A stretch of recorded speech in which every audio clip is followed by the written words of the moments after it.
There was another one of those countdown clocks for the Jeff Sessions hearing, similar to Jim Comey last week, except that it kind of locked the drama. I think part of the reason was that the Attorney General, as a longtime senator who is basically colleagues and friends with many of the senators who were questioning him and who knows how Senate hearings work, was pretty much in command of this thing. I mean, he came out swinging you could tell his voice would go up when he was delivering what he thought was a made-for-TV soundbite, and the Attorney General said that it was a detestable lie that he had ever been involved in any kind of collusion with the Russian government during the campaign or afterwards.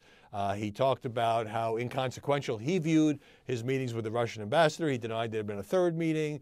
He said he had clearly recused himself from the Russian investigation because of involvement with the campaign. He wouldn't answer completely some of the questions about his conversations with President Trump, particularly when it came to the notion of that he was involved somehow in James Comey's firing. Now, he was involved, despite having recused himself, because he and the Deputy Attorney General wrote a letter supporting the firing, but he didn't view that as sort of stepping outside his recusal, and he said he didn't know or wouldn't quite address whether the president had decided in advance, which Donald Trump later said he had, to fire Comey anyway, even before asking for such a letter from his Attorney General. So, you know, the measure of these things is whether or not the opposition party, in this case the Democrats, is able to elicit any new, startling, damaging information or to unduly get the witness on the defensive. I didn't see those things happening. Meanwhile, a lot more buzz here in Washington about Bob Mueller because you had this sort of strange sequence of events. First, you had such presidential allies as Newt Gingrich, Sean Hannity, starting to criticize Mueller heavily, special counsel in the investigation, former FBI director, of course, saying he has a conflict of interest because he has worked with Comey, who has emerged as the chief witness, the chief accuser, that they are longtime friends, and therefore he shouldn't be in this job.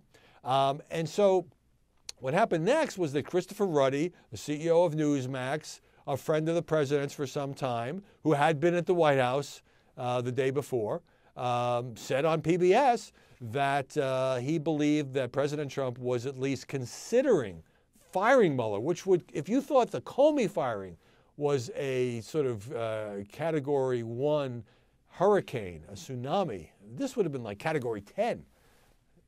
Forget about it, because here he would be seen as, fairly or unfairly, getting rid of the guy whose job it is to investigate his campaign, perhaps the president himself, and who was named by Trump's own Justice Department.